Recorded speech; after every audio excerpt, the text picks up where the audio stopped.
Esse vídeo tem como objetivo tentar explicar como que funciona o escalonamento no algoritmo circular com prioridade.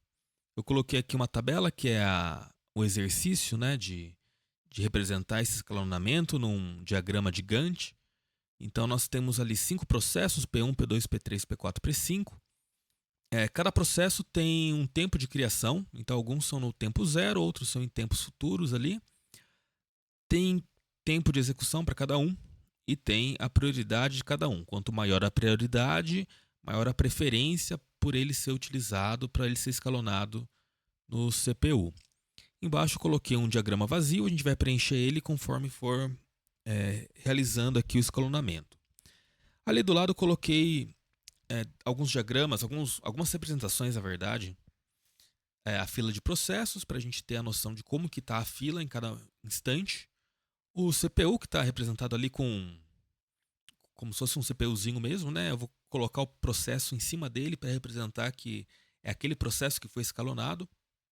E do lado tem um relógio para a gente saber o tempo que está acontecendo cada coisa, tá bom?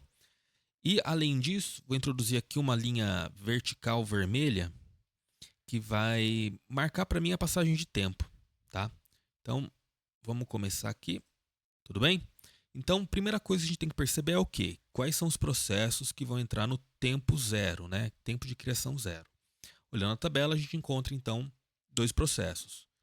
Esses dois processos são P2 e P5, então eles entram na fila de processos já respeitando a prioridade deles, né? P2 tem prioridade 5 e P5 tem prioridade 3.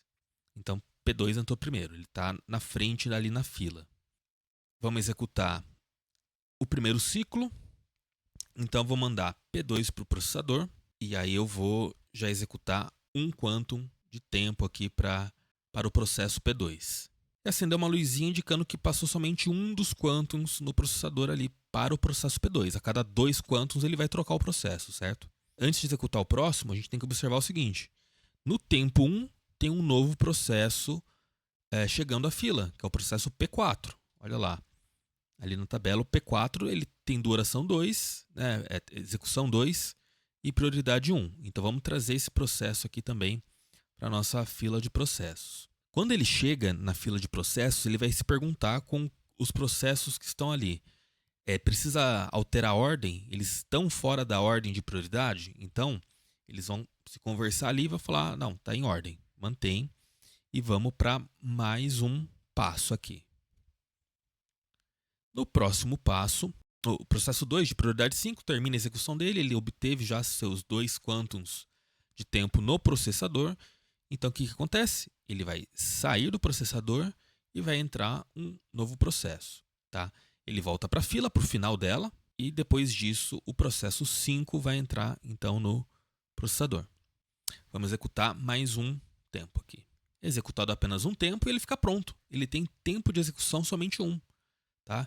Então eu não vou nem precisar executar o segundo tempo dele. Ele sai do processador e quando ele sair do processador, tem um processo para ser criado agora. Né? O P1 vai ser criado com prioridade 4 e ele entra então lá na fila de processos. Quando ele chegar na fila, ele vai olhar para todo mundo da fila e vai se perguntar: estamos na ordem de prioridade? Então, nesse caso não, né?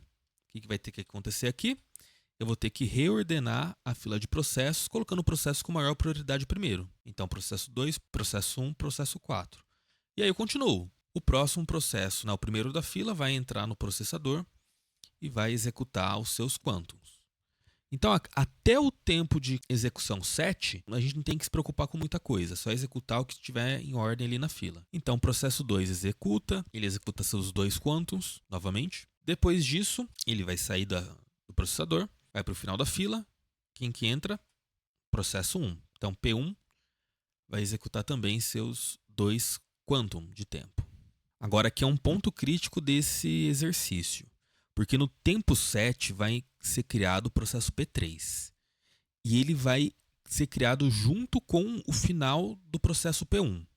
Então, o que vamos ter que pensar aqui primeiro? O P1 vai ter que sair do processador, primeiramente, indo para o final da fila. Com ele removido, é criado o processo P3 ali, que tem tempo de execução 4. Quando o P3 chega na fila, o que ele vai se perguntar? Estamos em ordem de prioridade? Se não estiver na ordem de prioridade, temos que nos ordenar do maior para o menor. Então, pronto, agora estamos em ordem. O que acontece? Repete. P2 entra no processador, executa seus 2 quântons, depois P1, depois P3, depois P4 e assim por diante. Então, daqui, deste ponto até praticamente o final do processo, como não tem mais nenhum processo sendo criado, é só seguir a prioridade da fila e executar até o final.